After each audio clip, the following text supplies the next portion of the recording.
Kakank. Guys, the Kakank returns. You know you needed this in your life. The Kakank is what fuels us, what makes us whole. I like my Thanos light I have going on today. You need the infinity Kakank.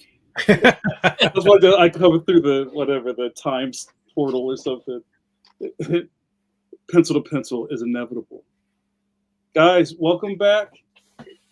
If you see JN Stone Cold in Monsignor Manley, oh man, people are calling me. It's pencil to pencil time. What are you talking about? It must be Wednesday. It must be 8 p.m. EST somewhere in the world. Oh no, what's Mike doing? It must be Pinch Me. I must be dreaming time. That's right. Your favorite three expert cartoonists are back on their video scope. The mood is rising. Oh wow, that's very pro wrestling of you guys. It's very WrestleMania moment. I love it. That's right. The dance of the immortals. Pencil to pencil is back. Let's do some introductions. Hello, you guys. My name is JAMAR NICHOLAS. I'm your first host. I am on the board of the National Cartoon Society, as well as the Philadelphia chapter chair. Go Birds! On top of all those things, I also have a series at Scholastic underneath the graphics imprint. Leon the Extraordinary is the series. Leon Worst Friends Forever is the stores now. This is Steve's favorite thing. Cop it, why don't you? Guys, I would be remiss. I would be a remission if I did not introduce my co-host, cohort, the co-conspirator. He is a web comic pioneer. Don't let him tell you otherwise. He's a very humble man. I know. Yes, I know. He was doing motion comics before they knew it was called motion comics. Before there were motions. I was doing web comics before they were called web comics. Right? See, it's real. This man, you would not like him when he's angry, especially because he just upgraded another belt in his martial arts life. He is the Bill Bixby of webcomics, walking down that lonely internet superhighway with come on, you guys, a melodic tinkle at his back. Ladies and gentlemen, please welcome my friend Stone Cold Steve Conley. Gentlemen, it's so good to see you. That is my secret. I'm always angry. That's right. It's good to see you guys. My name is Steve Conley. I write and draw the webcomic The Middle Age. You can read it at Webtoons, Tapisco Comics, and at steveconley.com. I also make TTRPG stuff. I'm currently a member of the NCS in their Central Florida chapter. Yeah. Go Roseate Spoonbills. What you said. But I would be remiss if I didn't introduce the Tower Power of the Man of the Hour, Too Sweet to Be Sour. Word on the street is that he drew your childhood. So that's that happened. Scary and exciting. It's Mr. Mike Manley. Heyo. Hello, everyone. I'm drawing your childhood.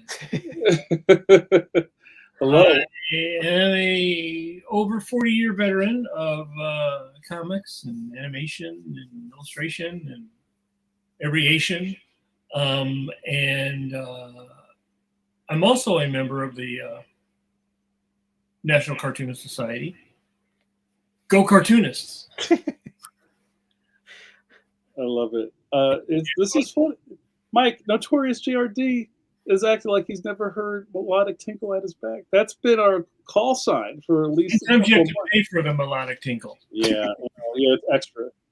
But Steve has a whole other option tier for that. So I'm going to cut you off, Mike. Tell us about a childhood interaction story that you've had lately, because you've had a lot of those lately. Yeah, usually every week through social media, someone will see something and go, "That's my childhood," and then they start quivering and they fall over. Yes, sure. It's very dramatic, but do they buy anything? I think that's my question. Yeah, they actually do. I think that's the interesting thing, is that a lot of the people who remember that material fondly actually get a commission. Oh, you know? So that's great. Yeah. It's always fun to. You don't think about it, like I always say. You're just sitting here, you're working, you're doing your thing. You don't think in the abstract about it going out there and affecting people, and that, you know, something I drew in like 1983, somebody goes, I had that coloring book. I remember that comic. My grandma took me to the store, you know, and I had rabies, and in order to be calm and get the shots in my stomach, they bought that coloring book you drew. That's wild. I had rabies. I had rabies. I was sick as a child. I had rabies, but your comics cured me. Well, you know, it's funny. I got interviewed last night by Michael Garcia on his Get in Tune podcast, which was a really great time. And one of the things we talked about, which was interesting, because this happens a lot on our live stream, and also with just, you see the gray beards, right? We're kind of marking ourselves as a certain age, right? We're men of a certain age. So with that, a lot of our talk about comics or comic strips are kind of like rooted back when we were fans or we were young and impressionable, you know. And Mike talks a lot about Hal Foster. There's a lot of Kniff talk. We talk about Buscema all the time. There's, you know what I mean? Like, we always call back to this certain kind of like spotlight of time when we reference the greats. But, you know, I kind of talked about this on the thing. I said, you know, I think as old heads, we have to also make sure that we leave a door open, that we are receiving new stuff, and it's not everything after this point sucks now. For sure. Because not everything sucks right now. There's some really dope stuff going on. And, you know, and now we kind of earmark that with manga, like, oh, we talk about the manga kids who shut down Borders because they weren't buying anything and just reading on the floor. 20 years old now. That's already old, right? You know what I'm saying? So you just think about it, maybe another 10 years, there's going to be the Raina Telgemeyers, you know what I mean, who came in just, you know, on the strength of Raina's work. She's already been in, what, at least 5, right? No, she's been around longer than that. See, we're even closer to that. Oh my goodness, yeah. I mean, there are people now whose like primary influence is like Tilly Walden. Yeah. Like, it's like the generations of cartoonists are faster and faster and faster. Yeah. I think the big difference is that it's more spread out. It's more narrow. There's more channels, because when, you know, I was a kid, you know, there was basically 4 channels on TV, you know. Everybody bought the same comics. Everybody watched the same TV shows. And now you have people who are like, what? I never heard of that comic. I never saw that web strip. I never, you know, they're in their own little world of YouTube. And there's not as much commonality now. And I think you're going to see more of that as you go forward, where you'll have people that like, oh, I never read that webcomic, or I never, you know, I never saw Dog Man. You know, I only looked at this. Right. You know. Yeah. I got to give a shout out in the chat. My good buddy Jared Krasoska is in the chat. You know, Jared, I can't even count all the epaulets that he has on his cartoonist press. Creator of the Lunch Lady series, Hey Kiddo, Sunshine, all of those hits of my man JJK. I was hanging out with him last weekend in Northampton, Massachusetts. Jared says, "Is this when Smile debuted?" Jared, 2006. That's the beginning of the Raina era. That's already almost 20 years ago. It's over, right? So, you know, the ball is spinning fast, y'all. Right. So those kids, if you were 10, you're 30. Right. Oh, Babysitter's Club. That's when Raina started. Right. So if you were 10, you're 30. Yeah. And right. I mean, that's the thing, that there's certain perennial characters, mostly I think because of TV, not necessarily because of comics, but mostly because of TV. So like, there's always the Turtles. There's, you know, how long is One Piece or Dragon Ball or Naruto, or, you know, those characters are Airbender, right? Right. Around for 40 years, some of them longer, you know, so you've had 2-3 generations now of kids go through and read that. But yeah, if you were reading stuff in the mid 90s, yeah, the mid aughts, that's 30 some years ago, right? Yeah. And you don't really think about it in that way, but the generations, I think, also pass fairly fast now. Oh yeah, lightning quick. Yeah. So pushing this along a little bit, our good buddy Roger Ash. What up, Roger? Roger says, speaking of generations, it was fun watching Mike understandably geek out a bit when he met Floyd Norman on Saturday. Mike, you want to talk about your live stream that you did? Oh yeah, last week I did a live stream with the 4C Comics folks, and I was a guest on there drawing live with a bunch of other cartoonists like Mike DiCarlo was on there, June Brigman was on there. They had a whole bunch of people on there. And then they brought in Floyd Norman, which was fun, especially because I know so much about animation. Who's Floyd Norman, Mike? And so Floyd Norman is, well, he's not one of the 9 old men, but he's close. He's right. He's 9 old men adjacent now, I guess you could say. The 10th man? Yeah. But he started at Disney, I think, in the late 50s, early 60s.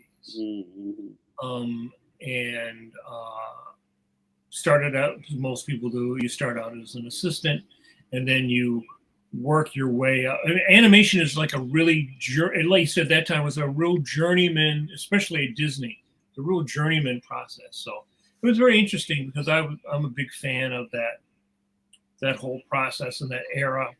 And it's fun to talk to people who are still here and still very lucid. They can tell you about the old days and, you know, who begat what and how different the business was compared to how the business is now. So it was fun to talk to him. And I would love to get Mr. Norman on Pencil to Pencil. Yeah. So, I did meet Frank Thomas and Ollie Johnston once, about 1985 or 86. In what context? Well, when I was sharing Al Williamson's studio, there was a guy, Steve, who was a big Disney fan. And those two guys were going around and doing a book tour. And so we drove from Honesdale down to Philly. I wasn't aware at the time that we were going to meet those two specific guys, but I did meet them. Unfortunately, I didn't have my Illusion of Life with me because I think it was actually still packed away from my move. But anyway, I got to meet him, say hello and stuff like that. So, you know, it's like when you meet Jack Kirby, you know, or you meet somebody who was very influential on your life. It's always Mike Manley, JAMAR Nicholas. Yeah, I'm sure that's never going to happen with me, but probably with JAMAR Nicholas. It's always fun to get a chance to talk. Our good buddy Robert Alvarez. Please go back and watch Robert's interview on Pencil to Pencil. Was that last year, Steve? It was. What a fantastic interview. We have to have Robert back. He says, I see Norman each week in a weekly Zoom on Fridays. Floyd started on Sleeping Beauty. Not the remake or not the Disney Plus feature. That's the real joint. And it came up that Robert came up in that discussion. So I was talking to a friend today, and I said, you know, that shows you how small the animation business was, at least at one time, is that all these, you're like 3 steps from somebody, 2 steps from somebody, you know, you get, you know, so yeah, that he did mention, when I mentioned that Robert was on the podcast, he goes, oh yeah, I know Robert. Yeah, we worked together. I believe they worked at Hanna-Barbera and some stuff. That's crazy. So guys, we did a good. Oh, hold on. Now Robert's just flexing. That Zoom meeting always includes Sergio and Stan. Well, I think I need to be on this call. Get my agent on the phone here. But no, yeah, that's great. And also, you know what? Speaking of that, you guys, I don't like to put my peanut butter in my chocolate. Pause. But I think it's worth noting, and because this is next Monday, August 28th at 7 p.m. I host a bi-monthly Zoom open houses for the National Cartoonist Society. And if you're ever interested in the NCS and you want to see kind of what we do, you should check this out. The attendance is really rising. You said August? Did I say August? April. I'm sorry. Okay. Monday the 28th. I'm sorry. And we're doing. This is my first webinar. So you know how like I'm such an expert at doing live streams and things like that and interviews. So this special Monday, I am doing something called Show and Tell with Sergio. So I am hosting a 2-hour live stream from Sergio Aragone's studio. And it is free for NCS dues paying members. It's $12 for the public. You have to register. And you get to hang out with us and watch the maestro pick up stuff in his studio and talk about it. It's going to be amazing. So I'll try to get a link together. But yeah, so this is kind of what we do and some of the richness of the NCS. I just had to put that out there. They just announced the nominees for this year's Reuben. Top prize from the NCS. Blazek. Yeah, Martatuli. Martatuli. Mm-hmm.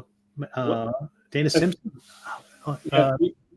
Yeah, I think I have it because I just looked at it. So this is the NCS. All of the division awards haven't been announced yet, but this is when people talk about the Reuben Awards. This is kind of like the high honor of the Oscars. The Oscar of the Reuben. This is the Reuben Award for Cartoonist of the Year, and 2 of my chapter members are in it: Dave Blazek, Mark Tatuli, also Mark Parisi, Will Henry, Tawheed Bondia is in the running, and Dana Simpson. What a lineup! Yeah, it's great, man. So this kind of goes back to the beginning of the conversation where I'd say there's a lot of dope shit going on right now. Yeah. So if your head is stuck in the past, you should kind of like maybe avert your gaze to what's going on right now. You're missing some really awesome stuff. So thank you. Steve, would you like to introduce what we're doing tonight? We actually have something to do. Yeah. Well, tonight, correct me if I'm wrong, we're just drawing. We are just drawing and having a conversation with everybody. Which is always great because this is, to me, is like the closest thing we get to when we're at conventions and set up next to each other. Yeah. We're usually just sitting there drawing and occasionally interrupted by a sale. And if you want to visit our websites and buy something, by all means, that's.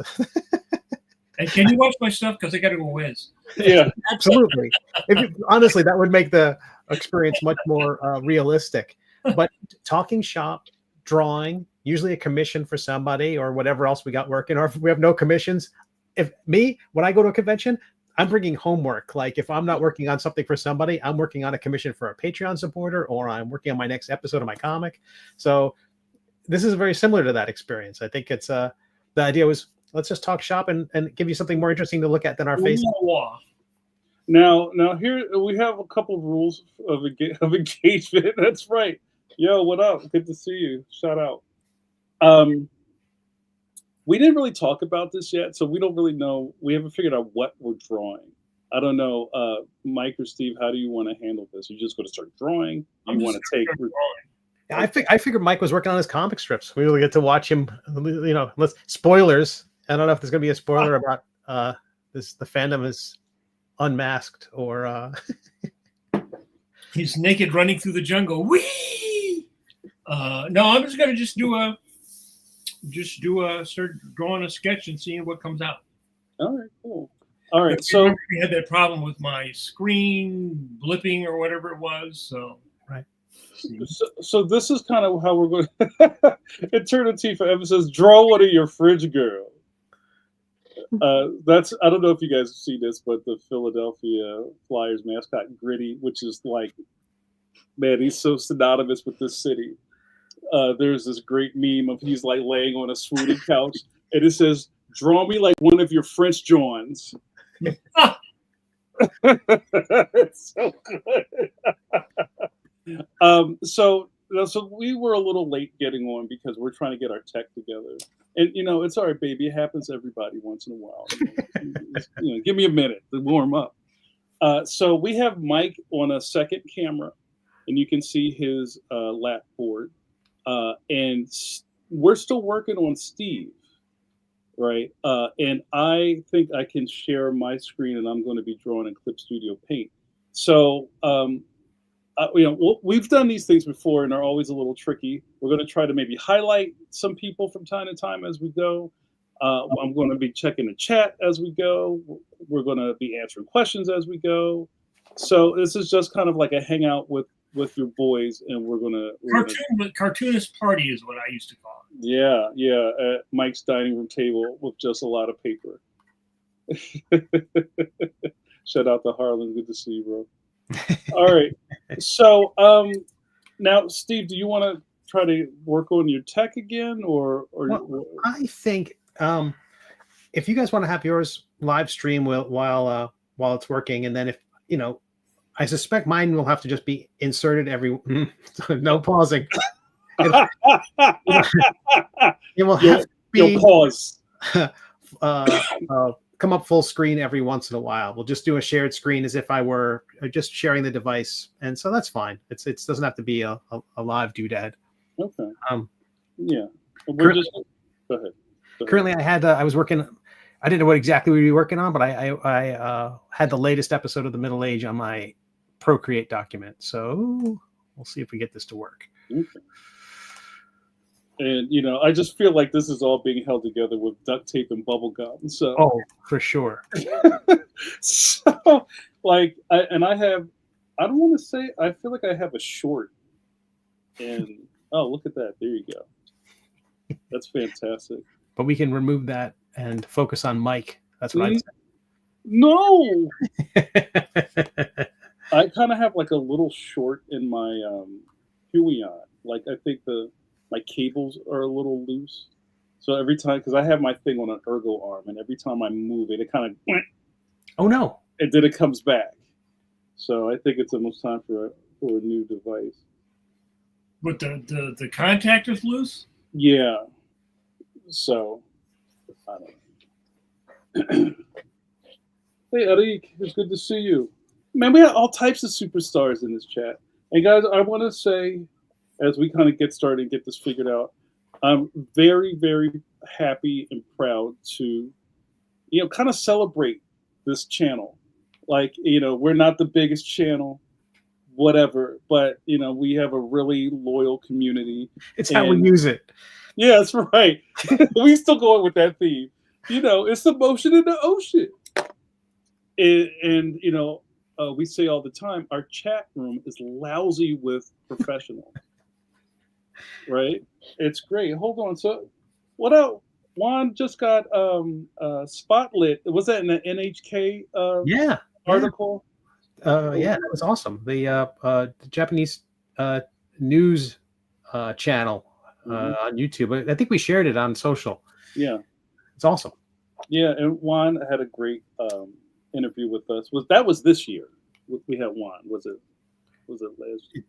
I think it was this year. Time is a flat circle. It's crazy. Good to see you. Marshall, what up? Good to see you. I'm trying to access things with my stylus, so we'll see what happens. Sean Chai, what up? Sean Chai, all the way from the land down under.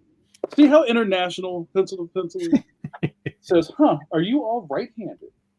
That feels rare among cartoonists. Yes, I am right-handed. Yeah, me too. I have been, we had one of our things, we had a guest, and everybody seemed to be left-handed and also failed engineers. It's true. That's true. I was used to say I was antidextrous, since I'm equally bad with both hands. You said antidextrous. I'm not good with either of them. That's fantastic. Yeah, congrats, Juan. And I just saw another article, not specifically about Juan, but they were talking about, I didn't read it. It was something about an influx of artists who were trying to go to Japan to be oh man, I wish I read the whole thing. But it was kind of like this, hey guys, guess what? Americans are making manga too. And I don't think that's really what it was about. But that seemed like that was, the hook they were going with. So also when we're all drawing, there might be lapses of silence. That's very similar to comic conventions as well. It's like there's a few minutes like, oh, I haven't paid attention. I haven't looked up. Someone's standing there with $10 and I haven't looked up at them. That's on them. They're like, oh, I didn't want to interrupt you. Yeah. Mike and Steve, how often have you had people come over to you and want to film you drawing at a convention? Like they would put a camera over your shoulder and things like that. I suppose maybe once or twice. Yeah, pre-COVID it happened a few times, but there was like since there's been a lot of time, I'm like, no one get near me. I've had people film me from the other side, like not to try to look over my shoulder, but just kind of a little more respectful. It takes two, Michael. That's really good.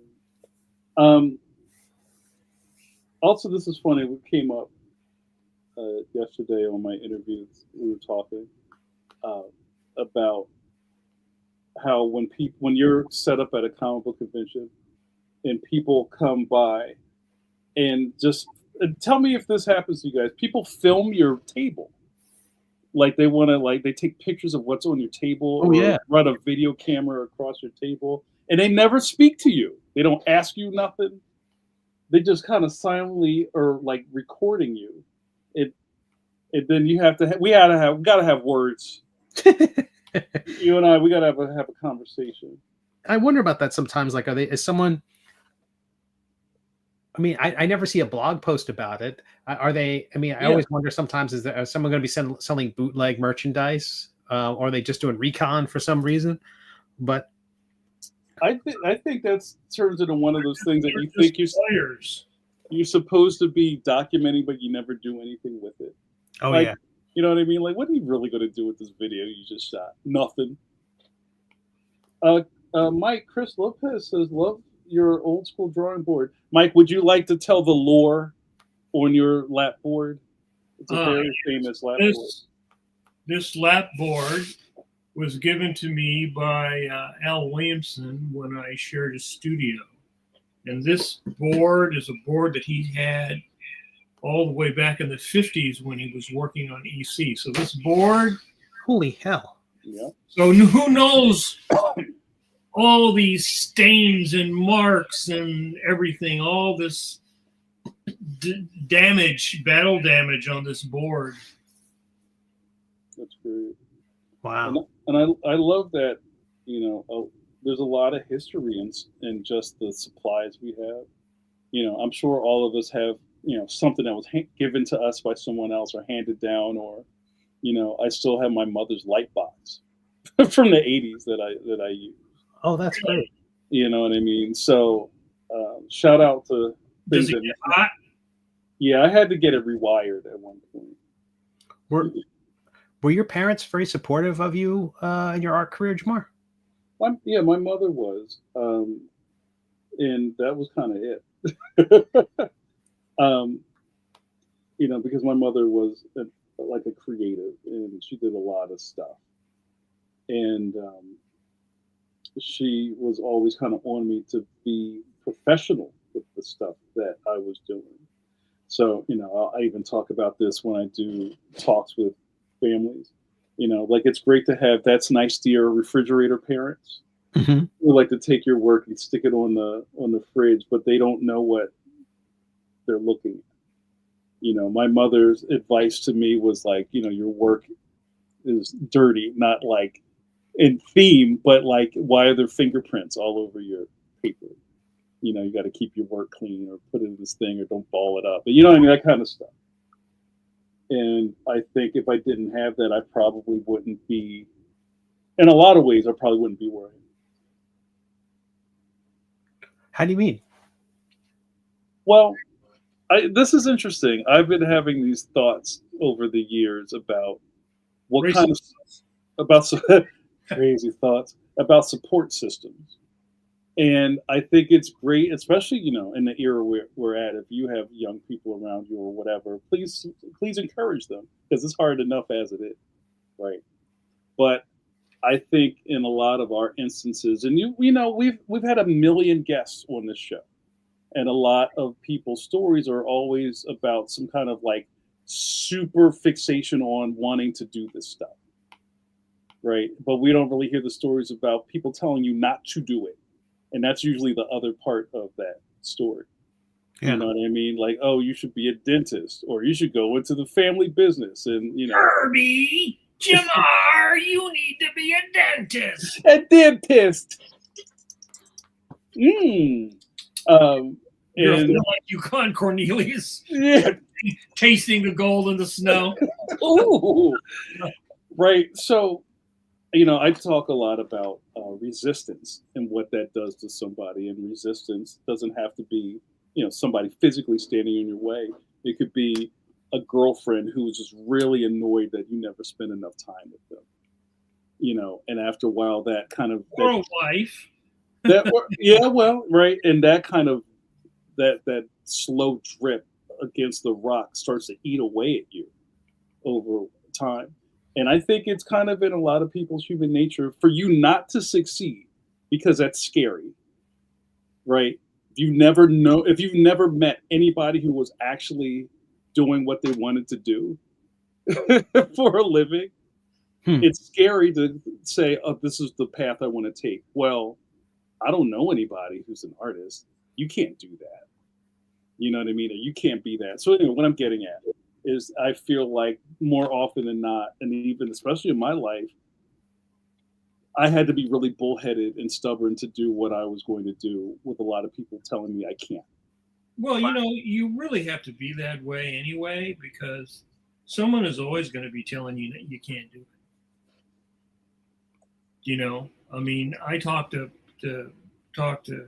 some parents recently, and the fact is, if you don't do this for a living, you have no idea what it takes to really do it. You don't understand the business, number one, right? It's almost like it's a fantasy.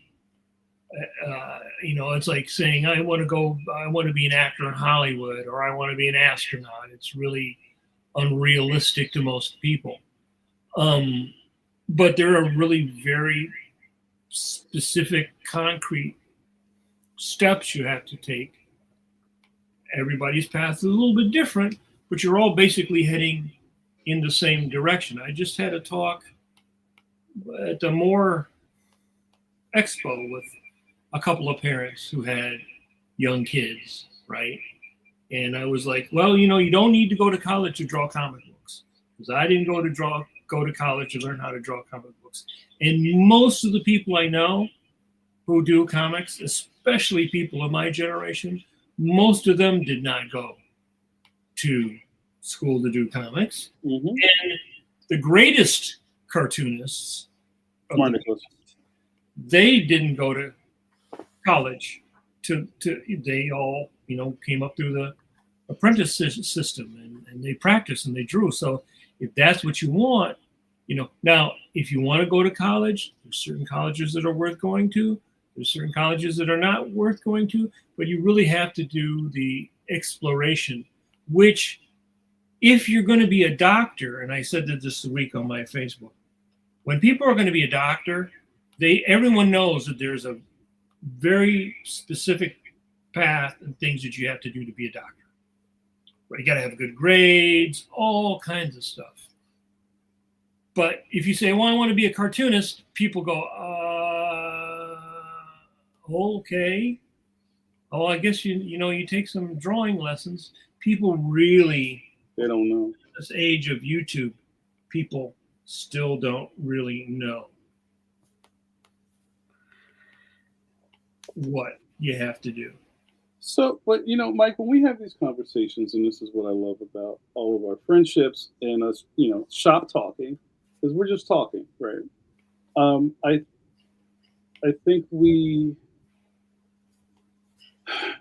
can easily look at this like Mike, you know, you always, nothing was going to stop you ever from doing what you wanted to do, right?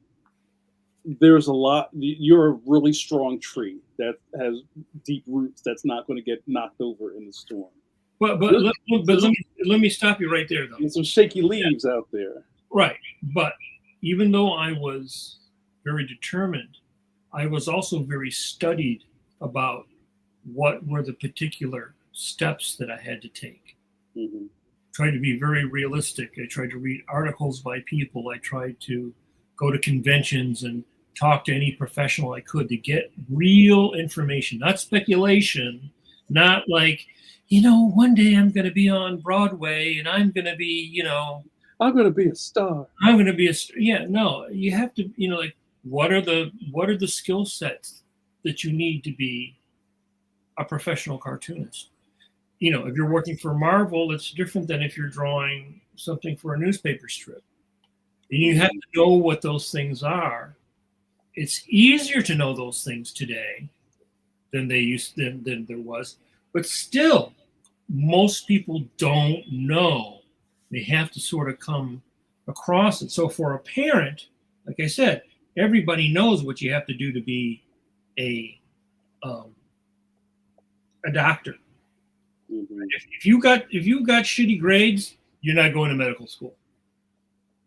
If you're kind of weak, you might be able to be a dentist, right? Or, in fact, my podiatrist, super nice guy, said that one of the reasons he went into podiatry was because of his grades, right? Mm-hmm. So if you want to be a brain surgeon, that's like tippity top of the tip top tree, right? But depending upon where you fall underneath that, there are other venues for you to be a doctor. So again, the typical parent comes up to me and goes, Timmy wants to be a cartoonist. Can I kick him out? Yep. Right. So what you're saying, Mike, is that people just don't know what they don't know? Is that what you're saying? People don't know what they don't know, and you have to be willing to put the time in to know it, right? And you also have to be really honest, because one of the things about art is people very easily fool themselves into thinking they actually have the ability to do something when they don't. I think that's a point that B Knight's mentioning here on the YouTubes. Delusion helps sometimes protect from doubts. Right. Like, why can't it be me? Because what happens is you'll go and you'll delude yourself, but then eventually what happens is you run into the wall of reality, because when you're in your teens and 20s, you can sort of lie to yourself. You can get away with it. When you're 40, you can't.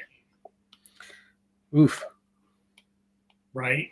At some point, I've seen this happen so many times, between when you're a teenager and before 30. Life, when you're in your early 20s, you graduate from college, you have a lot of debt. Are you getting the job? Are you getting the job in the profession that you want? Are you having to now go and retrain to do something else? Are you working retail? Or it's what I call the terrible 20s, right? Mm-hmm. By the time you're 30, the road may have run out, because life may set up a situation. You got to go get a job that pays $60,000, or your girlfriend gets pregnant, or your parents start getting sick, and then it gets really difficult for people. Right. Steve, you got anything to add to this? All of it resonates. I don't know. But it's one of the things I think about lately has been, I don't know how related, but it was the idea that practice makes perfect, and how, draw every day, draw every day, draw every day. But something they said in one of the, you talked about doing the karate thing earlier on. Yeah. One of the teachers said, no, practice doesn't make perfect. Perfect practice makes perfect. Right. Yeah, you got to do it right. You got to practice correctly, because we know people who've put in more hours at the table than us. Mm-hmm. And study smart. Yeah, the growth curve isn't commensurate with the amount of time spent at the table. Nope. Because it wasn't. It's different for everybody. Right, and what in the old national, what is it? Not the about observing, the value of observing and understanding, and incorporating that into the work as you do it. And now that is really key. That the idea that how our drawing grows and gets better over time, and how sometimes it just I don't know, it hit me when I was looking at some Kickstarters, and I thought that some of these cartoonists have spent more time on a project, and it just didn't have it just wasn't coming together. Mm-hmm. And that's rough. That's rough, because that ties into the thing about, is it the property that doesn't fit them? Is it that attitude that Mike talks about all the time, about that particular alchemy of the personality? Yeah. Well, look at it this way: if you were a musician, or you were going to go down to the farm team and try out for a sports team, how many people go to the fantasy camp, and are punching balls over center field, right? And next thing you know, they're the next hot player. Right. You run right up against the fact that you're not good enough, right? It's really obvious. But there's that self-delusion that artists are able to convince themselves, well, this is my style, or I'm gonna get better. It's only a matter of time. I just need a break. I need my snacks. but some of that is true, and that's probably a trap, right? In some ways, that was that Simpsons where Homer wants to be an inventor, and so he does all the things that I forget what it was Alexander Graham Bell did, all the stuff except the inventing part. He did. So there's a certain amount of I'm gonna have to I'll smoke the same cigars as Jack Kirby. I'm gonna get throat cancer. I'll be successful. You'll see. You'll all see. I'll show you all. You're all dead. Well, a question here from Michael. Go ahead. I'm not looking at the screen. What's going on? Do you feel like the deluge of tutorials on the internet helping people learn? Is there any particular sites that you think are better than others? Well, before Mike gets into that, I am weary of too many tutorial sites, because I think that's kind of like, what's a good way of saying it? Not like the bloom on the rose type of thing, but it's kind of like everything is too shiny and fixed for you to really learn that way.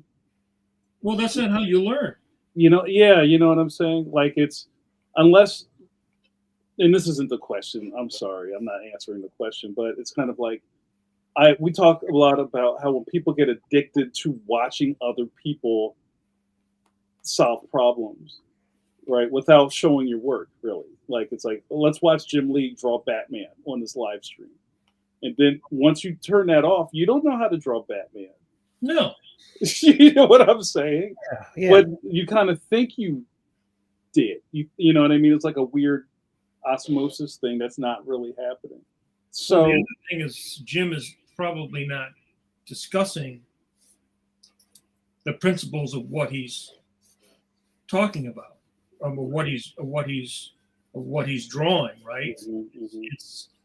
It's the problem with the YouTubes, and there are some good things.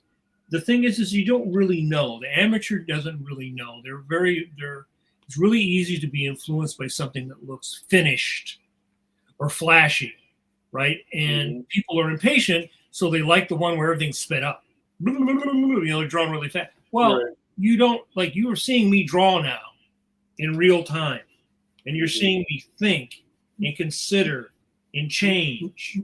That's how you learn, right? You draw something and you go, I don't like that. I'm gonna redo it, right? That's how you learn, right? That's how you think. When you cut that, then it's like a cooking show. I'm going to show you. I have all the ingredients already cut up. I have exactly the right pans and then everything. Everything is there's no struggle. There's no and here's the finished meal 6 hours later. What it'll look like. Right. Oh, and then they pull the finished one out of the oven while the other one's on the counter. There you go. It's done. See? Look at that. It's beautiful. There's also something about, it's one thing to have the skills to do something, another thing to be able to teach it. No, that's huge. Yeah, that's true. Well, it's being able to explain your process in a way, because everybody's process is personal. And one of the things that I had to get better at and think about when I started teaching is, how do I explain my process to someone who's never done it, or who is, in a way that they're going to be able to take it and incorporate it and use it to help make their work better. Right. And what I think YouTube does is it gives people a false impression of how much effort is involved, because the effort is trimmed. It's all nice and neat. You get to see it done. That's not how you learn to draw. And there's separate parts of learning to draw. Like drawing a comic involves so many different disciplines.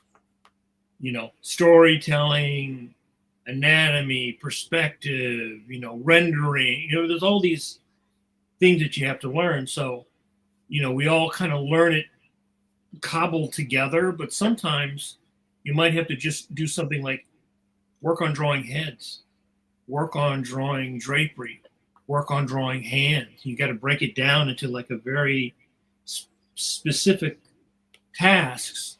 And I always thought it's like anyone who played sports or anyone who played piano, there's certain exercises that you would do so that when you played the concert or you played the game, you know what the play is, you know what you're supposed to do.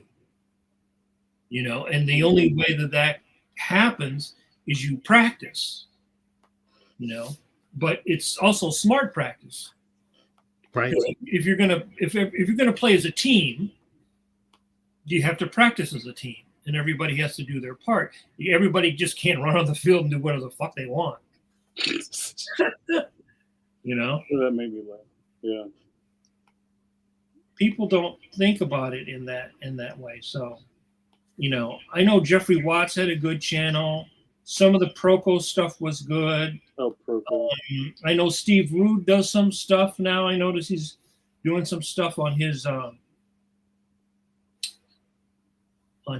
think he has a YouTube, and he has a Instagram, and he talks about stuff.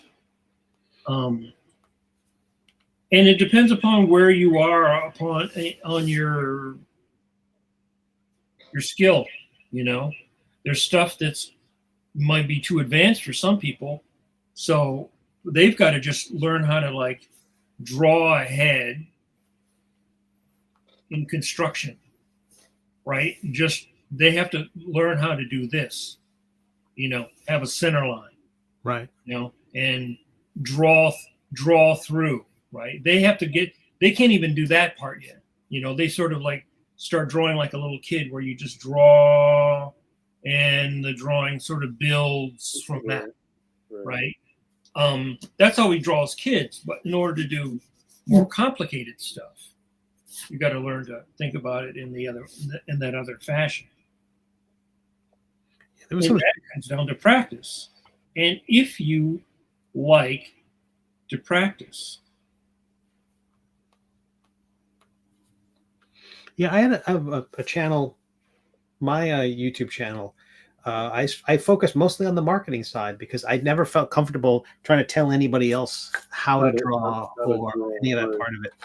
So I would focus on like ways of self-promotion, and I do plan on doing it. I shared you guys a video talking about the joys of print on demand and how to work with these printers in order to make sure the work turns out right. And if they screw up the job, how you talk to them, because a lot of people don't have that experience. So they think, oh, I got this box of books and it's messed up.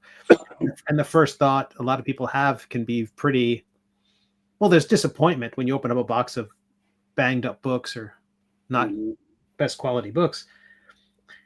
But sometimes, certainly in this day and age, people are much more likely to go like, oh, this is just them taking money and running, or they assume the worst. And I feel like, right, this is a scam. Yeah. Or they don't care about me, or they're going to, they launch into a, how dare you approach, when I think there's a way to talk to them that you get results. Like there was a box, a print on demand order that I got, and the entire order was messed up. And I sent a video and had a conversation with them, and they were printing the whole thing. And it lost a week and a half of back and forth and sending videos and stuff like that. But those skills are good to have, and you only get those with, I don't know, doing it. So I feel like that stuff, those kind of videos are useful because they're practical. I hate videos that belabor the beginning. Here's what we're going to do. Here's what we're going to do. But before we get into that, our story begins in the Paleolithic era. Like, oh, for God's sakes. Fast forward 5 minutes. So, well, maybe this would be a cool thing to ask the chat. What do they get out of watching cartoonists draw? Like what are you looking for, or like what are you looking at? I'm just curious. I don't know if you guys have answers to that, Mike and Steve. Like when you watch some old video of the master's drawing, what are you looking at or looking for? I'm often like, if it's something about history, I'm way more interested in it. I haven't seen a lot of contemporary. Oh, that's not true. Like 3D printing, it's almost always like a technical skill, like settings for a 3D printer or new software or something like that. I tend to look at things like that where it's very black and white. How to draw at this point in my life is kind of, I don't know. This old dog's not going to learn too many new tricks when that comes. And I've been taught many lessons that I've never done. I haven't taken it to heart yet, and I'm not about to start trying. Mike, what about you? Well, it depends upon who it was. I watched a film on Mobius drawing the other day. It's on YouTube. I sent you that. Is that the one that I sent you guys?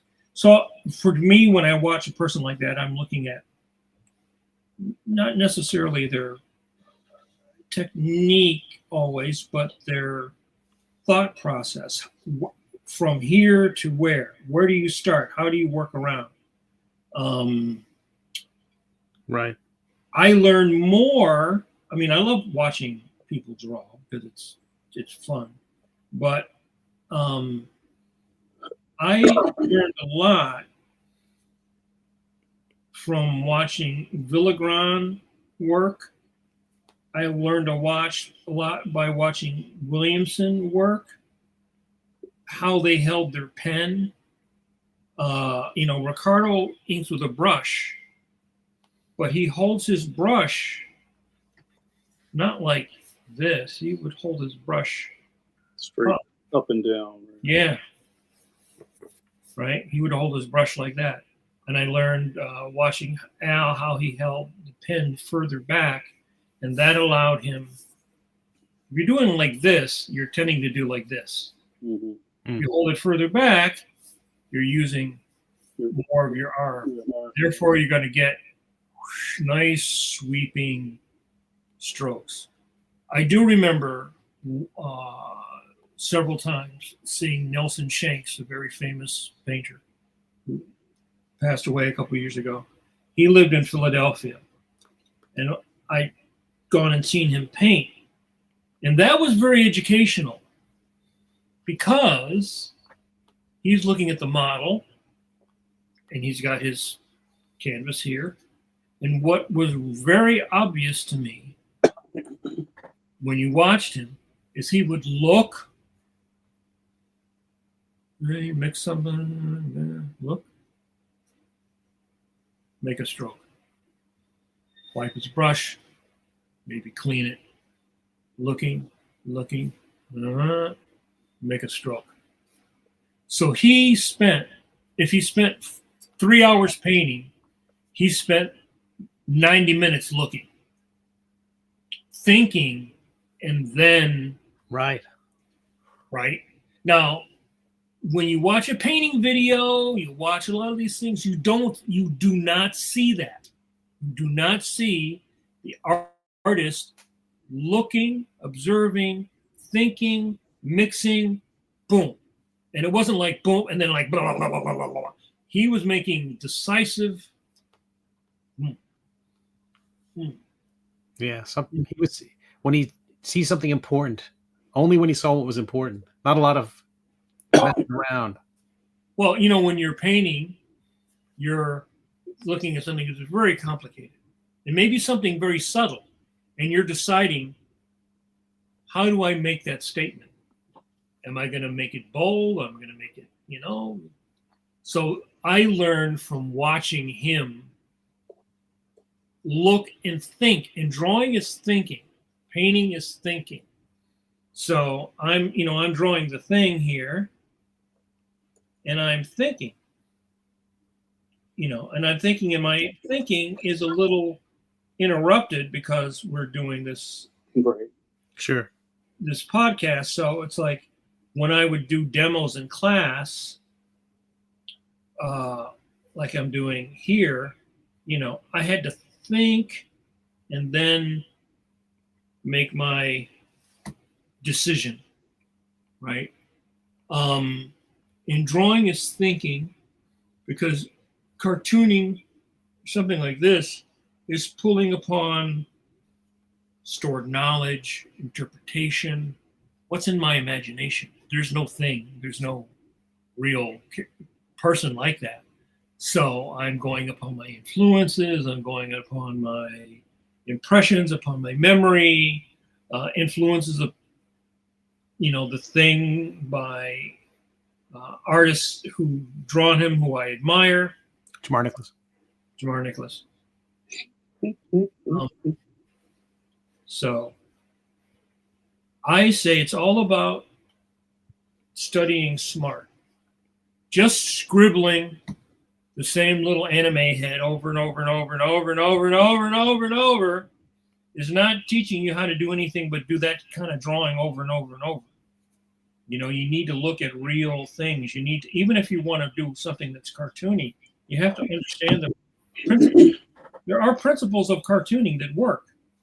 You see somebody like Charles Schultz or any good cartoonist, they all know those principles of cartooning. Straights against the curves, all that stuff. I was doing a little bit of this talk like I am now when I was at the Moore thing, and you mention that to somebody and they're going like, what? What is that? I've never heard of it. Oh, well, you're an animation student. You've never heard of straights against the curves? I mean, that's like a major, learning thing. Like, wow, that's can be very fundamental to your development as an artist. So, it all comes from your interest. But I have to say, you have to study smart. You can't just repeat the same things over and over again and think that that's actually improvement. Right. You know? That's why when I meet a young artist who has a sketchbook that's full from front to back of drawings that show thinking, even if there's drawings that are, totally jacked up and wrong, they have problems in them or whatever, you can look at somebody and go, this person is really thinking about what they're drawing. Maybe the drawing's got problems, but that's because they don't have that experience or that knowledge yet. But Right. that person is going to be able to, they're going to be able to eventually get it. Right. That's great. Jamar Nicholas, John Gallagher on the YouTube has this beautiful comment. Alex Toth sent me a postcard one time, and he said, "Think more, draw less." Yep. Which is easy to say, but it's not necessarily, well, what does that mean, Alex? What does that mean, Mr. Toth? Right? Most people are, you say that to them, they go, oh, yeah, that sounds profound. But what does it mean? Draw less detail, so I take it to mean that he says that figure it out before you start drawing. Like you should, the idea of sharpening your saw, spend 90% of your time sharpening your blade and 10% of your time cutting down the tree. I feel like it's that sort of thing where thinking through something before you execute, if the deadline permits, is probably the right practice. But then you have people like Mobius, whose work is way more complex and rendered than Toth. So how does that apply to Mobius? See, that's what I'm saying. It's like you can say those things. You or I or Jamar or somebody's been drawn for a long time. Okay, yeah, you get it. But somebody who's young, well, what does that mean? You mean make less lines? I mean, I guess it could mean that. Sure.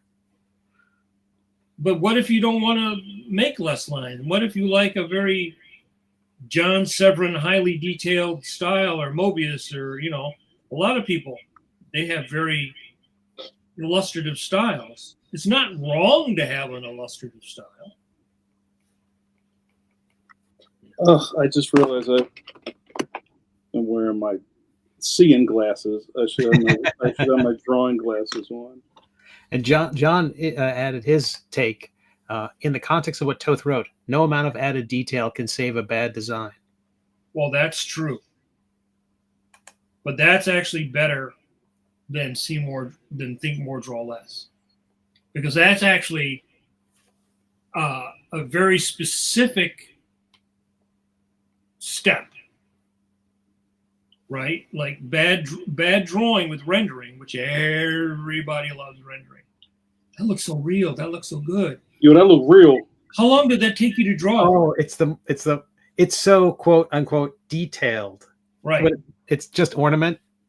It's like it's not a detail. It's just that kills me every time. That's so detailed. Like, oh no. It's Yo, that look real, Conley.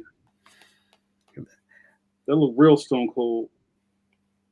That's why I'm just doing cartoon nonsense now. That's my wheelhouse. That's my secret cap. See, so I as a teacher would not. I would say the second statement, not necessarily the first statement, because I know somebody who's beginning is not going to know how to interpret that statement in a way that's probably going to allow them to make some kind of a progress, right? It's not a very specific thing. If you say, you've got a nice drawing here, or the drawing would be better if you didn't render it because your rendering is not good. Whoa.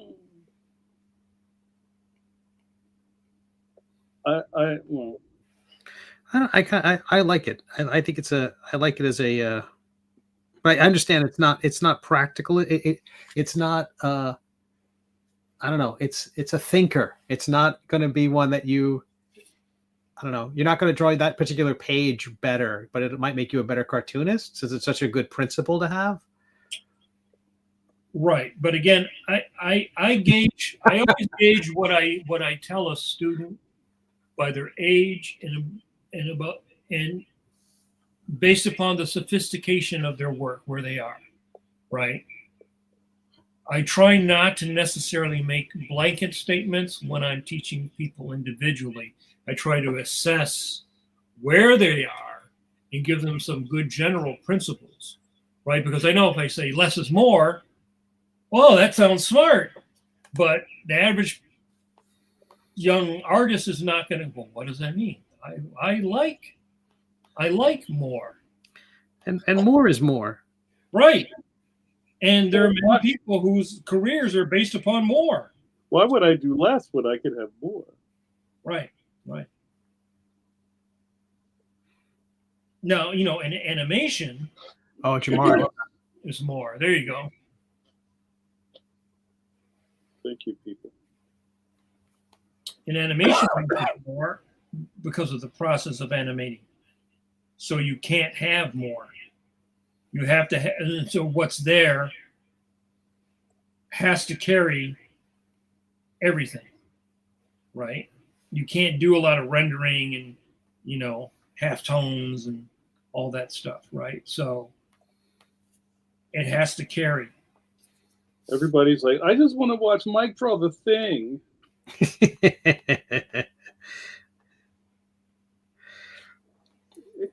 Here, I'm hiding over here, just drawing my comic.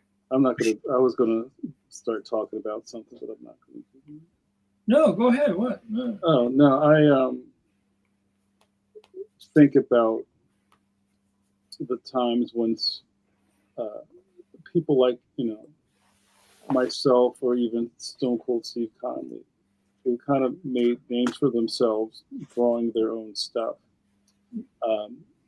kind of have to battle against people who want to see you draw Iron Man. You're always going to get that no matter what. I mean, that's always a little weird for me, even though I've been doing this for a long time. Like someone will say, draw Booster's Gold. I have never read a fucking Booster's Gold comic in my life. Right? I don't know Booster. I know the character, right? But Booster. It's not. Right. It's like Surgeon's General. It's Booster's Gold. Right. And it's so Brewster's Million.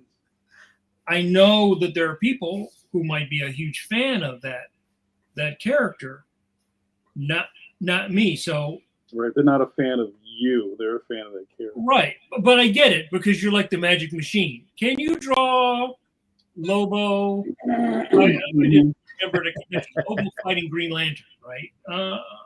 Okay.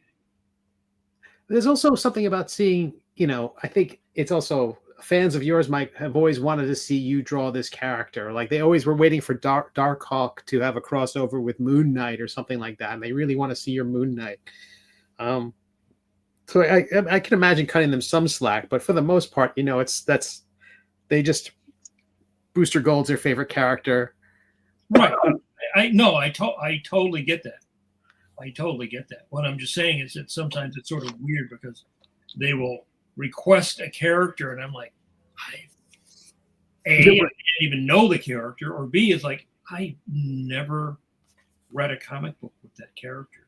So it's sort of like, okay, how do I, I sort of really admire, one of the things I admire about somebody like Alex Ross is, he's so hard for this stuff. He's really kind of a genius with being able to draw the stuff in a way that the fans really love. With bringing in all those versions of those characters, like I sort of have like a core of characters that I'm fond of, really mainly because I was a fan of the artist. Right. I said this earlier today, and I don't mean this in any sort of a mean way or anything, but like I was never a fan of George Perez. I was never a fan of his work. I had some FF issues that I bought because Joe Sinnott inked him, so it really kind of looked, like Joe Sinnott. But I was never a fan of his stuff, and I was never a huge John Byrne fan. I was more of a fan of the classic Marvel guys. So, when there's certain things like that, or certain characters like that, like the Teen Titans or whatever, I'm not really a fan of those characters, because if I'm not a fan of the artist, I'm never going to read those comics. Sure. The chat's pushing back. What, Mike? What? I mean, you can like all those people. You can like whoever you like. Right. You can be wrong. Right. And I'm not saying it again in a trying to be insulting, right? Right. It's like some people go, well, I like Chinese food, and other people like, oh man, I can't, forget it. It's like a taste thing, Like I liked Jim Starlin's stuff on Adam Warlock. I liked that as a kid. But yeah, there's just certain artists that I just don't resonate with. Steve Conley. What? No, never. Turn it around. Yeah. I want to talk real quick about kind of like the veil that we pierce every week here on the pencil. I'm piercing my veil right now. I'm piercing veils right now. Oh my God. Where take me off the screen. We're gonna lose. Our traffic will plummet. Come on, Steve. Just eat it. Yes, sir. It's your turn. The fact that I think we're very fortunate to be surrounded by. You got Eternity says nice Kirby hand, Stone Cold. We are very fortunate, but in a way, to be surrounded by professionals, right? We're professionals. That's why I always talk about the NCS. I think that's a feather in our caps to be associated with the Society of Professional Cards. For the longest time, the idea that you could say, well, this is what I make my living doing is, like there's a line in your timeline or a fork in the road where you have to figure out if this is going to be what you're going to do FR for real, right? And I think sometimes with us, being on your video scope and being accessible, it doesn't seem as hard because Steve. You know what I mean? Like I see Steve on here every week. He doesn't, that's cool. I know a cartoon, and kind of, I don't know. I think the points in this as it being not even your career or your job, it's a lifestyle where you kind of sleep, breathe, eat, and crap cartooning. Yep. Right. Mostly crap. Love it. Well, I'm trying to get to something. So what I'm trying to get at is it even turns into kind of like the way you view the world. I'll give you an example. So I'm very fortunate to be in a space where this is my full-time thing. I quit my day job 5 years ago almost to do, and I was a professional before that. And that was something that I had to, battle with for a long time. And Mike knows when, I was out here in the streets doing stuff at a high level, but I always felt like I wasn't a real dude because I still had a day job. Right. You know what I'm saying? And everybody's that's real. That's real, right? And, and people like Mike who were like, oh, come on, that's bullshit. You're pro, blah, blah, blah. But that's something I had to deal with myself. Oh, wait a minute. Some friends are coming. Across the street, please. Hey, Mike. Oh, don't look at him. Who's that guy? No, nobody. Nobody. Look, let's go in the store real quick. Yeah. And where I am these days is that there's no human way that I could have a day job with the amount of stuff that I have to do. You know what I'm saying? No way. Jeez. Right. So it kind of like there's a flip. So it's kind of like you go from something where it's like, oh man, I really would love to do this, and really, really, really working hard to get to that point. And then when you do it, and then you kind of look over the mountain ridge and you see, you got to walk back down the hill, and now you live in this valley. So what I'm getting at with being long-winded is just this week, I'm on deadline for my books, and I have like micro deadlines and things like that. And I have other things going on, and I woke up with a calmness that, you know what, I know that it's going to get done, and I'm going to do it. You know, there wasn't a panic. The milk cookie's out. The little fairies will be right here. The Keebler elves didn't show up at night to finish my page. That's right. Don't worry, Jamar. We got you. Right. And I know that as a professional, it's going to get done. You know what I mean? So that's even kind of like a mind state and kind of a mode of being who you are. I don't know if that makes any sense. Absolutely. I don't know, Steve, if you gotta make sense of what I'm saying. But it's like it's for somebody to see me in the street, or like maybe I'm getting a coffee and it's 3 in the afternoon, not 3 in the morning. 3 in the afternoon. Or I go to the supermarket, or I stop at the post office and I run into somebody like, yo, what's up? I'm taking my lunch break. Oh, but wait, don't you work for yourself? Yeah, I'm taking lunch, and then I gotta go back to the chair. You know what I mean? I think it's even kind of unbelievable to people to really see that there's there's no naps. There's no like, oh, I'm just gonna go catch a movie. Like, you have to work probably triple as hard as somebody else who does this as a hobby, if that makes any sense. But if you do what you love, you never work. I'm logging off. The stream is over. So I don't know if that made any sense to the chat. Yo, what up, Chris? What up? Shout out to my man, Chris Walker, one of the OGs in this piece. Good to see you, brother. Yeah, it's just everybody. I mean, no job is easy. This one's coveted because at least if you're getting to do what you want to do, if you get to tell your own story. But there's a thing where it's like, I can make so much more money doing almost anything else. Right. There's a trade-off. Yeah.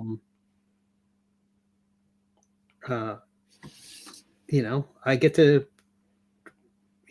I wrote the script for this particular episode, and I laughed the entire time I was writing it and boiling it down because it's so dumb. In my comic, if you don't know it, his character named Sir Quimp. He's a knight. He has to get through this. At this point of the story, he has to get through this grate, and it's an impossible grate. You can't cut through the bars. You got to get through. So his sword, Sir Quimp is established now to be dead. He is held together by magic.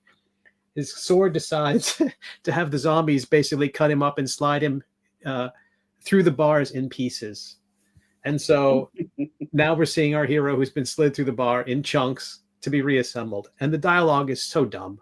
It makes me so happy. It is, I'll take tens of thousands of dollars less a year to spend my Wednesday writing and drawing this nonsense. So I love it. Yeah. I love it. And, I feel like sometimes I feel like I have to over-explain things, and maybe that's just how my brain works. What do you mean? In what way? Well, just even what I'm talking about right now, it's like nobody asked me about all that, or, like what I do all day. I think everybody assumes I'm working. What do you do all day? Watch I Love Lucy reruns. I watch Blind Date, that old show for the early aughts. You and Chuck Woolery. Explain yourself. But it's, I don't know. I think to do this stuff, and like that's why I love the chat is full of pros. There's a lot of sacrifices that come with it, and just drawing cool shit is kind of like the last part of it. And even in your own head, you don't think it's cool because you're like, oh man, that toe, I just can't get that toe right. You're not celebrating the coolness 9 times out of 10. Every once in a while, you get the toe right, and yeah, that's great, right? Yeah. Well, the other thing too is that let's just not include, comics or whatever. Let's look at just being a creative person, right? Or being excellent at your job, right? Being good is always hard. And anyone who tells you being good is easy is lying to you. Right? If you're going to be a good singer, you're going to be a good guitar player, you're going to be a good drummer, you're going to be a good pole vaulter, you're going to be a good boxer, you're going to be good at playing the piano. Anything you are good at is hard. Yeah. Right? Some things get easier. It's easier for me to get into the flow and to think of what I want to draw and kind of scribble around and come up with this idea will form in my head. Mm-hmm. That is because I have done it for so long, I can do what I call walking into the stream. It's still split because we're doing this and I'm talking to people and we're doing this whole thing.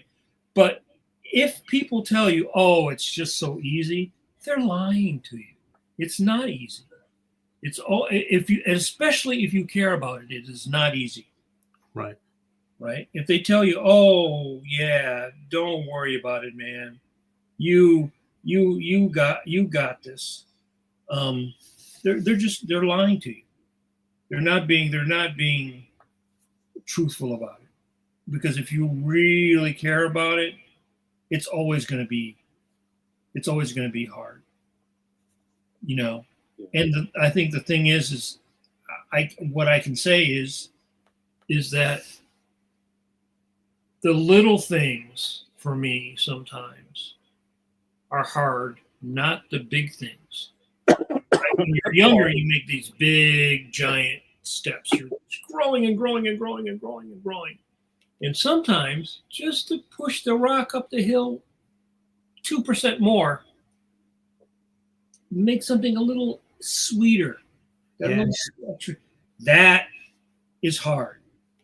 That's harder than it was learning to draw hands, because you're talking about something that, in a way, you won't really be able to know until you see it, until you feel it. Those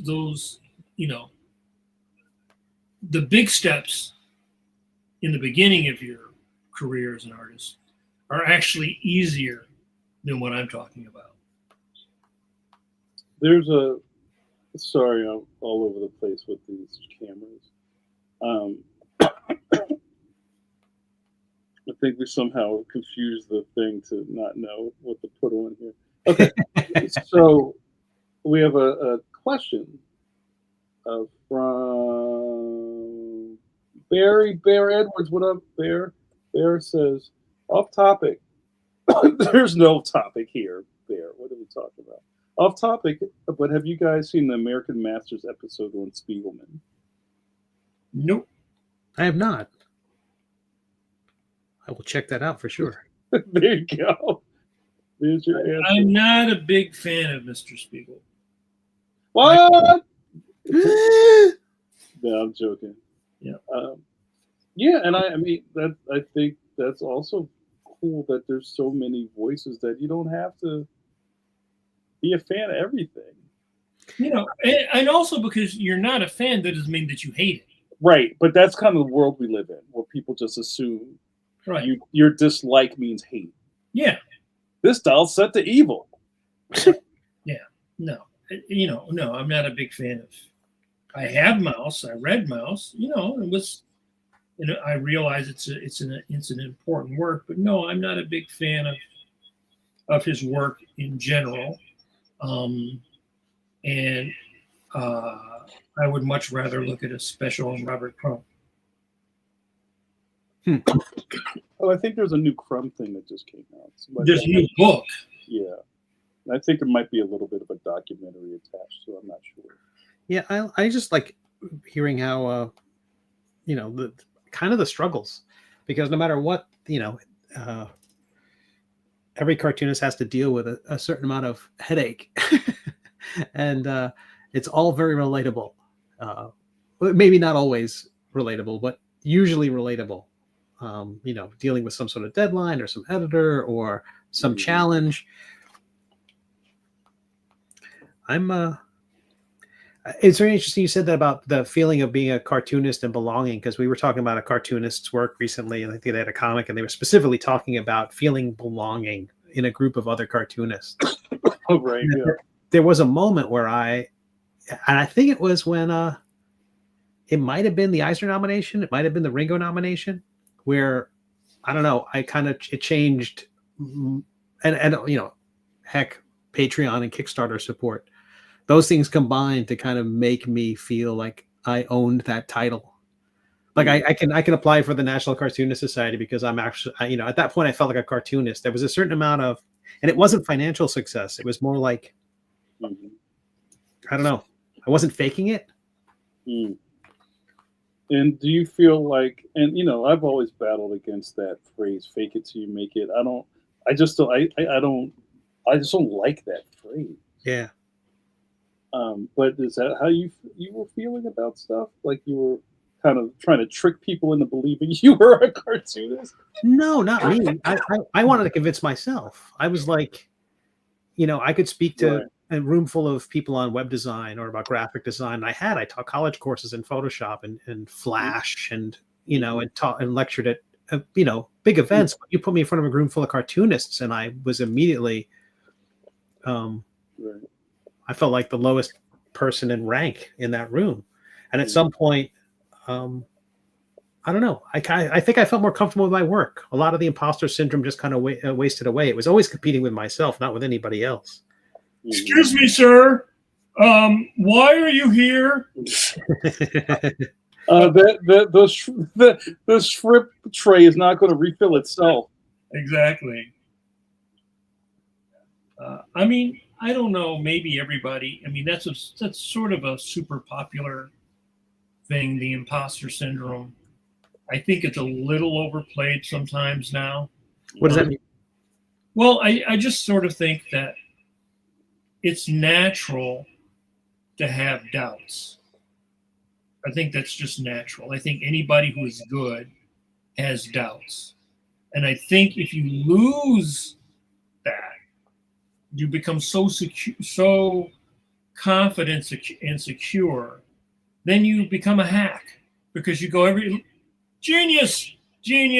Oh, look at genius.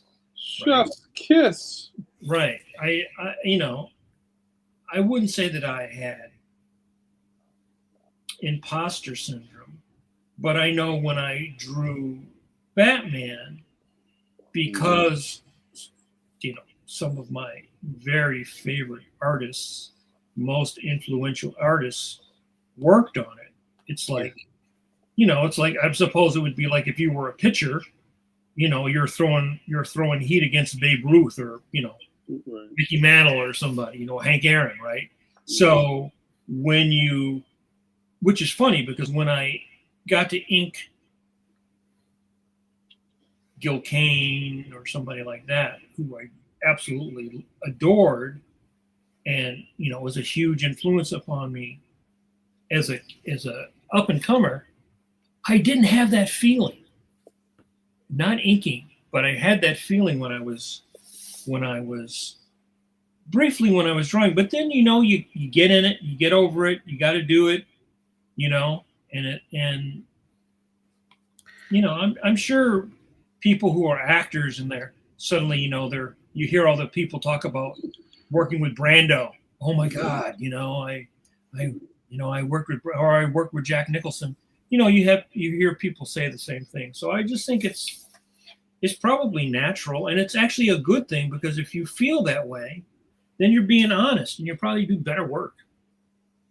You know, a little bit of fear is good. Means you're alive. Exactly. You know, you got to be willing. Well, there's one thing I think I know emphatically now, way more than I did when I was younger, is that you have to be willing to make a mistake, and making mistakes is just part of it. And like, if I didn't like this, I can erase this whole thing and completely redraw it. What? Maybe it would suck again, and I can completely erase it and redraw it. And if you're willing to do that, then you know you've passed a milestone. You know, if you're too precious about it, if you're not willing to throw your baby underneath the bus, you're going to cling to stuff that's not going to help you. And you can cling. I would tell this to students. Let's say you do a drawing and you really like it, but it's wrong. There's something wrong about it. It's not you didn't do the subject the way it did. It's not clear, whatever. Well, okay. Now you can keep that drawing. You could erase it, or you could keep it as an example of your effort, right? And then you go and you do another drawing. If you're willing to do that, you're gonna make big progress. But if you say no, I can't change that. I spent 3 days on that. Then your progress is gonna top out at a certain point, because you're too worried about effort instead of progress. Interesting.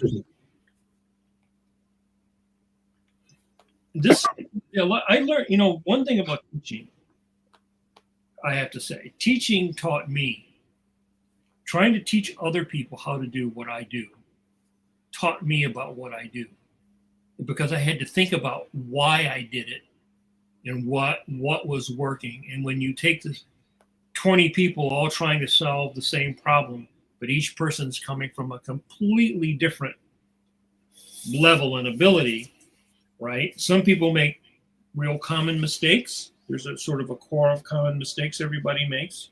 But then other people make specific mistakes based upon their skill set and their personality, and whether their personality will allow them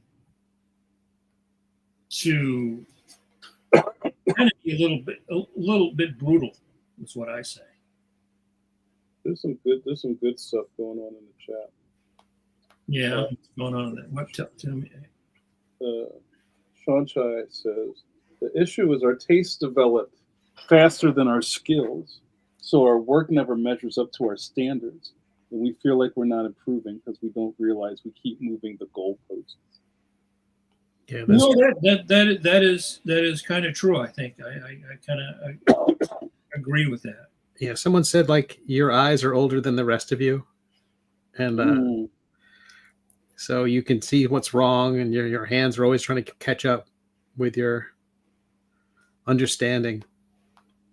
We have a question. What up, Patrick Lugo? Good to see you. Patrick says, do you contemplate differences between your own identity as a cartoonist or artist, or whatever, in curating your public profile as an artist, cartoonist, etc.? Steve, you want to? No, I do not. I don't. I let me try that again. Do you? I want to take the question as, do you contemplate differences? My identity as a cartoonist and curating your public profile. I don't know. I bet I do. I mean, I'm my personal life. I've got opinions about politics and things like that. I often don't let that intrude in my I don't let that intrude in my profile. I will, I'll share things on Blue Sky and stuff like that and post because, I feel like you have to nowadays to some degree, not to be on the sidelines, but at the same time, I can't let that influence the work directly because I never wanted my work to be of a time. I want it to be timeless. I want it to be something that could be reread in 10 years, 15 years, 20 years, and not, have the pogo problem where you don't really understand, the John Birch Society reference or, I've seen the enemy and he is us. Yeah, and that's one of the reasons why that's shared so much, because it's so universal. And had the rest of the strip been that, but because it got mired in the politics, so yeah, so there is that part is definitely true, but I don't know about curating my public profile. Like I don't want to read too much of what the I would say that I do. Since when I started making comics, people started knowing me for comics. I think I am on guard to make sure that I'm presenting myself well. You know what I mean? Because I know it will reflect back on the work in some way, and I don't want to disappoint anybody. So you're saying, Jamar? That's I think that in my case, I want to agree with what you said, Steve. I also feel like, especially nowadays, and I talked about this last night on this interview, I think in 2025, and we said this a million times on some of the other live streams, to be a cartoonist of note these days, you have to be in four dimensions, right? You can't just be like, oh, I drew a thing, read it on Go Comics. Like, where's the podcast? Where's the Substack? Where's the Patreon? Where's the that? Right? You can't hide behind your work the way that the old guys in the 50s and the 60s could just, work and cash a check and, smoke a cigar on the terrace, So, but that to say, I am pretty much my entire self in public.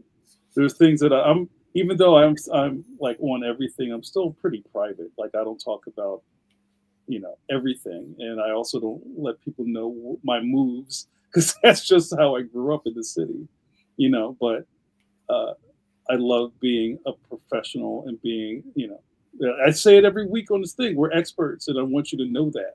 I don't want you to think that I'm a talking head waiting to interview some cartoonist who is famous, and we aren't. You know what I'm saying? Like I fight for those kind of things. So right. if the things that I push on seem to be more about status, it's not necessarily status as a cartoonist, but status in the field. You know what I'm saying? Status as somebody who has been a professional for over almost 30 years and knows what they're talking about. So I don't spend a lot of time doing things for clout. Like I don't think in those ways. I don't draw stuff to just put it on the thing and go, hey guys, look what I did. Because I have other things to do. Right.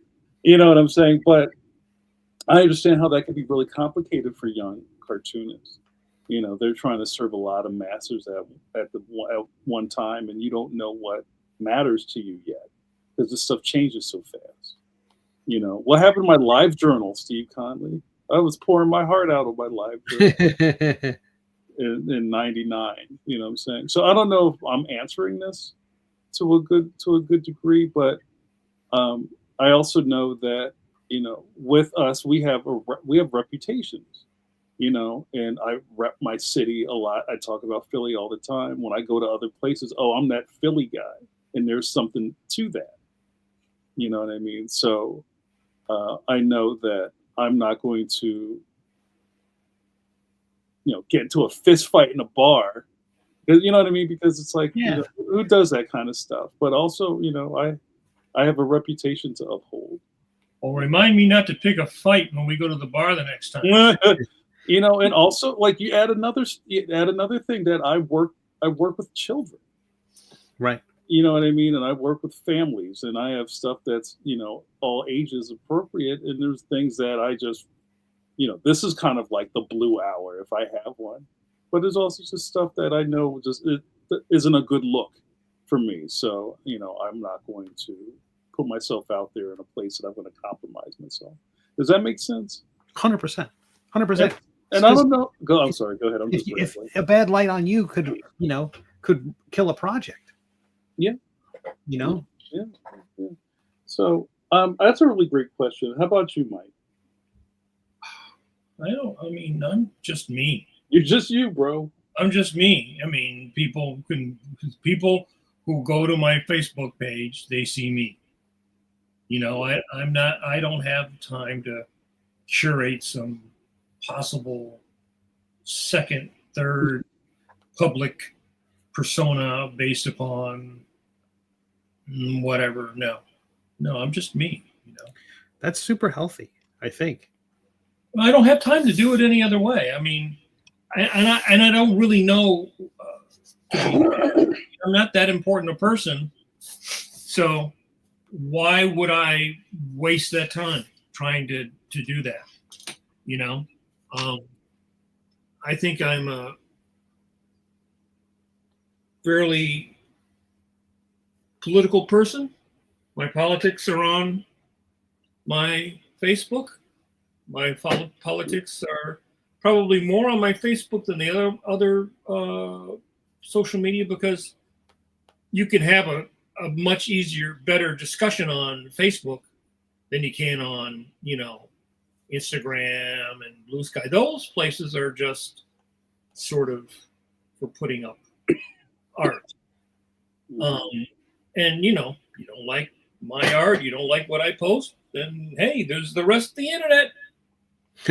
Don't let the door hit you. I take no prisoners. I apologize for nothing. You don't suffer fools, Mike Manley? No, I do not. I blocked a couple people last week. I will not put up with any bullshit. I don't have time for it. I don't have time to do the stuff I want to do, so I'm not going to put up with anybody's bullshit. And people will give you bullshit on social media that they would never fucking give you in person. They come to your table and said some dumb shit like that, yet slap them in the face. I told you this one. We should call it "Say It to My Facebook." Yeah. No, I mean, the only thing I do is I adjust my feeds based upon what the bulk of the people on the various platforms like. Like I said last week, I don't really post my fine art stuff on Instagram because people don't really like it. They don't really react to it. People like it on Blue Sky, and some people like it on Facebook. So that's really the only thing that I would do. But, basically, like, I just want to share things that I think make people's lives better. So even with my politics or whatever, I'm trying to share things I think that will make my friend's life better. Right? Sure. I'm not going to try to convince someone to change their mind. No one since the beginning of the internet has ever changed another person's mind. And so that's a complete waste of time to do something like that. I'm not interested in doing that at all. I'm interested in mostly sharing art and sharing things to make people's lives better, make people safer or happier,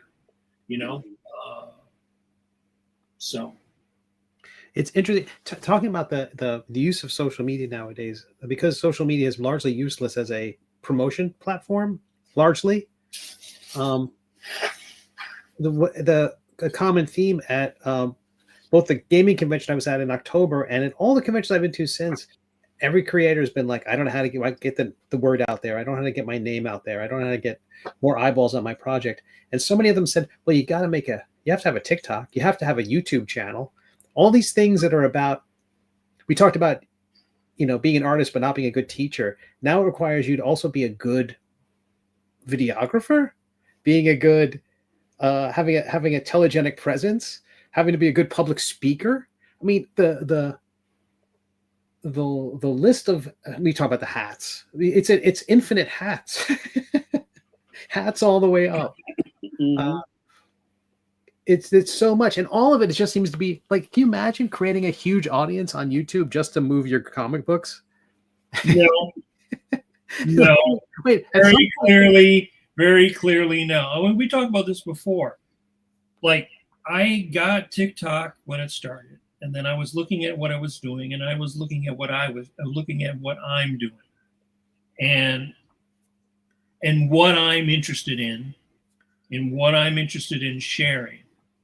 So now, if I wanted to post a weekly thing about me talking about some particular piece of artwork or artistry, that's a lot of work. And I'm not going to make any money doing that, because most of the stuff that I'm really, really passionate about, the people that are of the generation that are on TikTok don't give a shit about. And I'm not going to be able to convince a average 14-year-old to go look at something from the 50s. You can't get them to go look at something from the 90s. For them, that's like, oh, though, yeah, that was back in the old days when there was back in the 90s when there was the Vietnam War, right? So, hey Mike, I love those F Troop videos you sent me. I love Larry Storch. So, look, I don't think we're ever going to have a good return, or as good a return from social media as we want, but it's what we have. So you have to try to make the best you can of it, and really research your audience. Really, really pay attention to your audience. Get the professional thing. It'll give you some feedback on Instagram. I know what the age group are that likes my work. I can see people who save it, people who like it, how many views. That gives you some information. It's not perfect. And then you go from that. You adjust, you react, you improvise, you make whatever changes you feel that you want to make. I mean, just sort of where we are. I used to spend extra money to advertise my stuff, and then I realized I'm just giving them money. Right. They're not really. They're not. I didn't see any real return on what I was giving them. It wasn't worth it. I will say, I think you still have to share a lot, and you have to post a lot. If you don't post a lot, like multiple times a day, really, if you don't, the algorithm, at least through Meta, really punishes you. At some point, though, I think about it being at some point, if you get really good at the YouTube, you're no longer a cartoonist, you're a YouTuber who also draws. At some point, I think you're right, but man, I feel like diminishing returns, or I'm spending so much time. I just can't spend that much time on social media. I also can't spend that much time talking about myself or sharing my hot take, 12 times a day, or maybe we're just not producing enough artwork to share as much. I know you'll share your older files too, Mike, which I think is really smart. Yeah, I mean, it makes it easy because Facebook gives you that, and I have 40 years of drawings.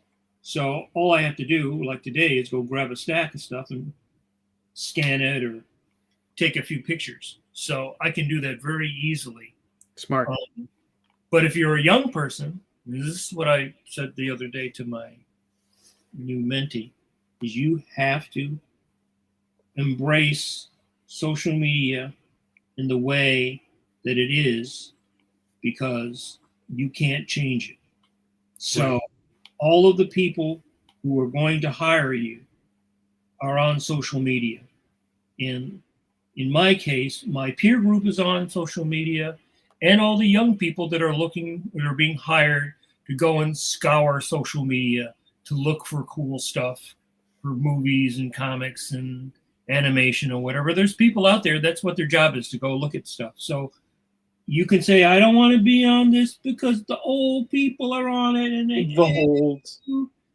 I said, then all you're doing is just removing potential eyeballs to look at your stuff. It's really like a numbers game. The more you engage, the better the chance someone is going to see your work. And that's what you need. You just need one arrow to hit. You may have to put 1,500 arrows up, but you only need one, and that could completely change your career, give you an opportunity, give you a partnership or something with someone.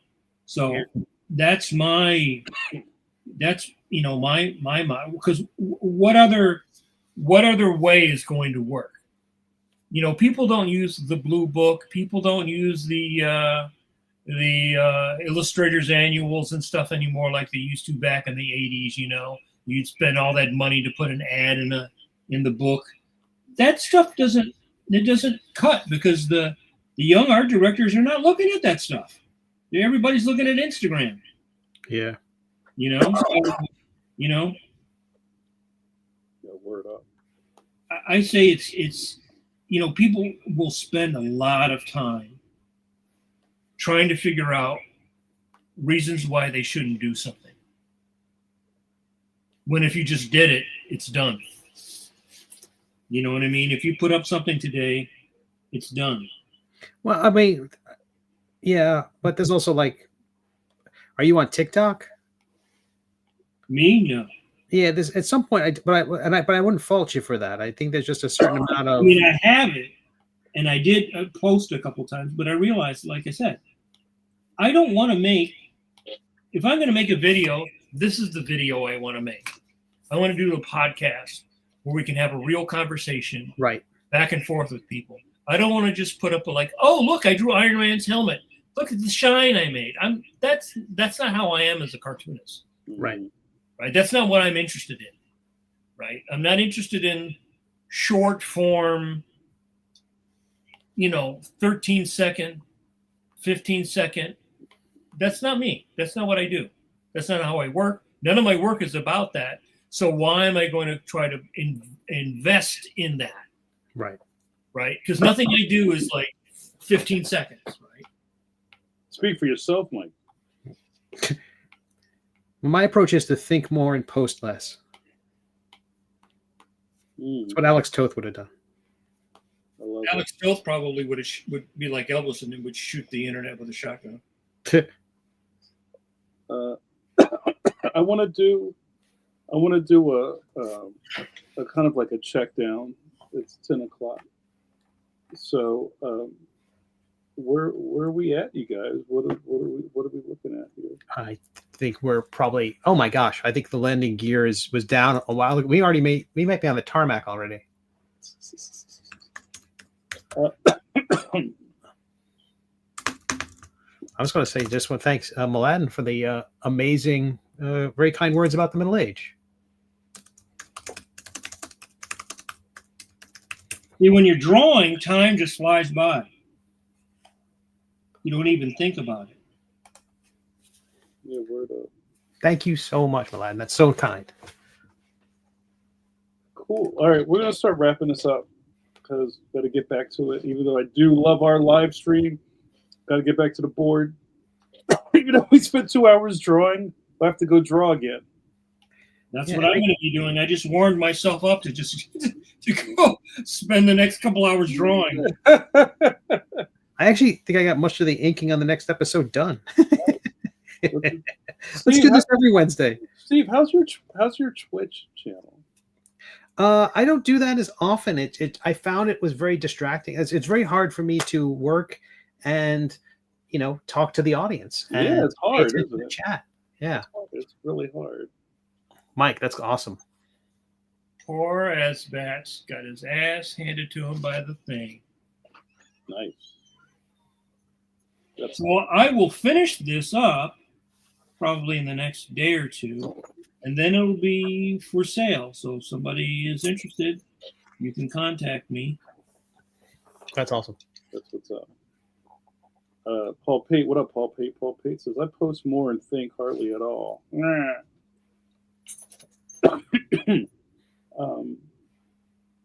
I think more people of our age, although I'm a little older than you guys, I think more people from our age think about this than young people.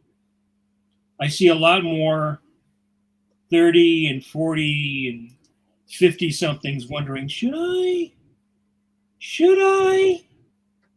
I'm not sure. Should I do this? Should I? And I don't see the young people doing it. The only thing I really see the young people doing is saying, I don't know if I want to be on Facebook because my grandma will see my Prince Albert. See me vape with my Prince Albert. Yeah, I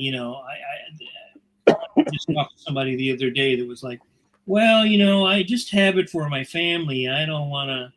I said, well, then set up another account just for your art. You can have more than one account. You don't have to just have one account, Buddy Rick without the K says, Mike, that's awesome. Yeah, Thanks, Rick. That's awesome. That is great, Mike. Paul Pate says, thanks for listening. Yeah, look at that. Thanks, guys. And I guess I'll show I can't. Yeah. So I just did a, hold on a second. I got too many things going on, you guys. Hold on. All right, that's you. Nice job. That's my nonsense. Sure. And I have to, I don't know, this isn't working. There's me, there's you. There, Auntie M, there was you and Uncle Joe. You were there. And you? Yeah, for some reason it won't let me. It's letting me show it. Oh my goodness. I'm removing myself, and I'm going to add to the stage. You recused yourself. There you go. Yeah, so I was just doing a little detective Boogaloo action for those fans out there that enjoy the long arms of the law. Is there any plans to do anything with Mr. Boogaloo? Not right now, but I'm always kind of entertaining things and thinking about the future. And I do enjoy that character a lot. I missed it when I was doing the daily comic strip, the Daily Color comic strip in the Metro, which my God, I think that was the hardest I ever worked in my life up until this point. Trying to get that stuff done, and every 5 minutes the art director was like, I need more pages. Where's more strips? Said more, like, which Romero zombie movie is that, where the zombie gets in the ambulance and says, send more cops? That's how I felt every day. I don't know if you appreciate how much stronger you've always been great, but that is so much stronger. It's just leveling up every time. Oh, thank you, brother. I appreciate you. Levels upon levels. Just trying to move the needle, Thank you. Cruz and Bill says, looking forward to tuning in regularly to the show. Nice. Thank you. Yo, too tough. Thank you. Thank you, guys. And, we're always happy to do more of these drawing things if you guys really do like it. George Gant says, thank you. Well, hold on. I'm trying to do all this with the styler. George says, that's dope, giving me Jet Grind Radio vibes. Thank you, George. George, you got to do some research on me, bro. I don't think George knows my pedigree. I think we'll have to go and do some deep diving together. I think you'll enjoy it. I want us to have a Jamar episode where you deign to answer our questions, where I will interrogate you. Yeah, let's do it. You're a very good host and very gracious, and I think people should know more about how know your pedigree. Thank you. I appreciate that. Yeah, let's do it. We can do we'll call them like focus groups or something like that. All right, you guys, let's start wrapping this up. Thank you. Thank you, Mike, and maybe we'll put on the YouTube channel, and because I know not everybody follows us on socials, and I'm trying to put more things on the YouTube channel like in the posts, like the community posts. So Mike, when you're done with that thing, drawing, if you want to kind of, let me know and I'll post it up there and how to get in touch with you. Okay. Will do. Hey, what up, Jared Kraft? Look at all these superstars in here. Too gracious. Thank you. So yeah, we went long tonight, pause, because we got our heads down drawing, but this will be the time in the show where we start to wrap this. And look at everybody. I love it. Hold on one more time, Mike. There it is. So I haven't done this in a while, but I am going to put on the screen our favorite banner besides Conley 316. Pencils down. We did it. All right, guys. Thank you. I want to thank the stream. I want to thank everybody who's supporting the channel over these years. And please share this. Eternity Forever knows what's up. They say, yo, where's those thumbs? Please like the stream, subscribe, hit the alarm bell so you know what we're doing every week. We'll be back here. Mike, did you talk to Cully? Are we good for next week? I haven't talked to him, but I'm sure he's not sick anymore. So yeah. Okay, yeah. So we have a really great guest next week to round out the month. We have Cully Hamner is coming on the show. Cully's an old friend, and I can't wait to speak to him. He was a little sicky poo earlier in the month, and we just need to make sure he's good to go. But I think we'll be great. Thank you so much. Thank you to all my hosts. Thank you to you. Please spread the gospel of Pencil to Pencil, your favorite Wednesday 8 p.m. EST livecast. And let's call it a night, guys. I would be remiss if we would. I would be remiss if we shut this. I did not vomit into the camera. All right, I guess I need to wash my own curvy hands. So let's do that and get out of here. All right, thanks, guys. I enjoyed the stream. That was really great. See you next week.